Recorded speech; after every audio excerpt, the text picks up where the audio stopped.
Les maisons relais, c'est un dispositif qui se veut généraliste. Donc, on recueille des personnes qui ont eu un parcours chaotique au niveau locatif, qui sont passées par la rue, par des structures d'urgence, etc. C'est des gens qui étaient en errance ou bien qui ont eu des problèmes d'alcool ou d'addiction, d'autres choses, ou solitude, ou misère tout simplement, ou d'hébergement. Voilà.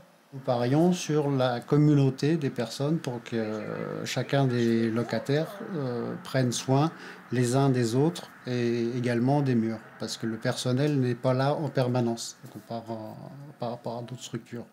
Oui, il y a 10 ans que je suis ici. Hein. Ah oui, je fais partie des pierres de la maison. Et c'est vrai que moi, je me suis bien plu depuis le début. Et on a commencé il y a 10 ans. On a fait l'ouverture de la première maison relais à Bordeaux il y a 10 ans.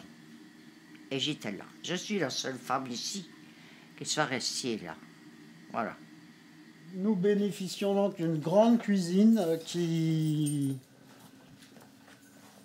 sert aux repas collectifs, aux anniversaires, à tout ce qui est un peu festif, Noël, jour de l'an, on essaye de faire des choses, et aussi des repas, 4 ou 5 repas hebdomadaires qui sont concoctés par les résidents et la maîtresse de maison grâce aux éléments que nous apporte la banque alimentaire. Ça fait 6 ans que nous travaillons au diaconat, surtout sur ce secteur de banque alimentaire.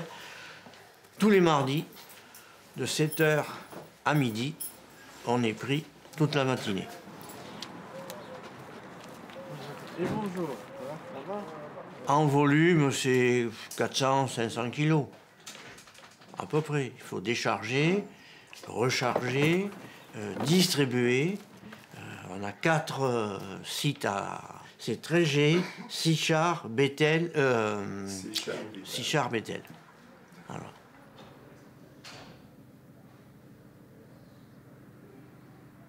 Dans la journée, ça commence, c'est des gens qui ont besoin de faire une lessive, ils ont besoin d'une aide chez eux, s'ils ont besoin juste parler, un accompagnement à faire ou un message à passer à mes collègues ou quelque chose comme ça, ou un besoin d'un sucre ou du café ou de quelque chose, quoi. Être là à l'écoute, et voilà. Qui puissent justement, malgré leurs difficultés, s'entraider, parce qu'ils n'ont pas forcément tous le même profil. Et justement, c'est ça qui fait qu'il y a une cohésion ou une existence d'un groupe communautaire. En fait, les maisons relais, c'est des petites familles pour des personnes qui en ont plus, ou alors qui sont en rupture depuis longtemps. Ah, tu veux faire comme les hommes qui travaillent et tout. Ça, c'est un pari qu'on essaye de faire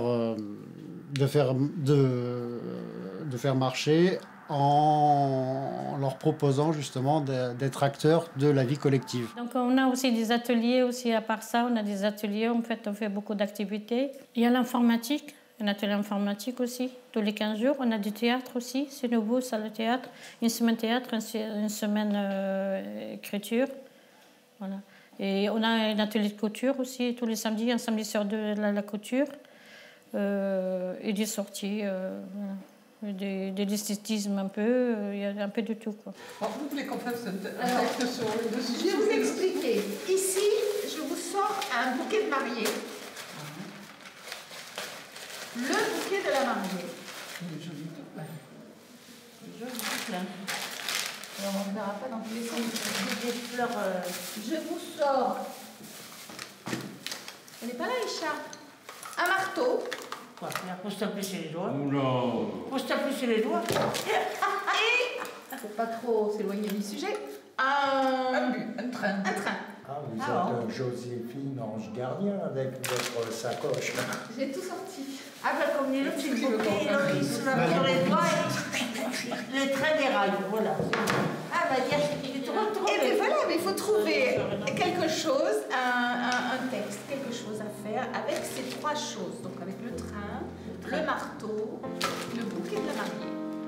C'est bien spécifié, de la mariée. C'est un bouquet de mariée, oui. Non, non, mais je ne l'ai pas déguisé suffisamment. Je demandais à mon fils qu'elle fasse un bouquet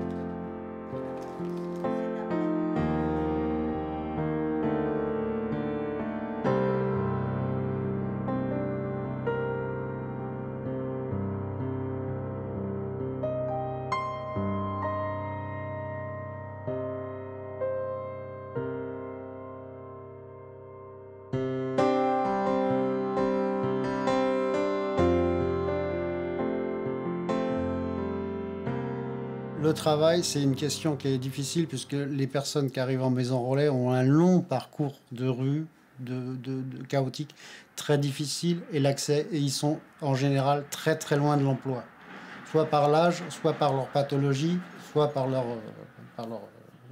problématiques. L'évolution de la population, elle est liée au dispositif. C'est les personnes qui entrent, vous aurez certainement les plus autonomes, qui seront sûrement les plus jeunes, qui vont trouver une solution plus rapidement, et les personnes moins autonomes qui vont rester ici, pour qui ça va devenir peut-être un mode d'habitat pérenne. Et au fil des années, évidemment que la moyenne d'âge va augmenter, puisque les personnes qui ont des grosses difficultés restent, et ceux qui en ont moins partent.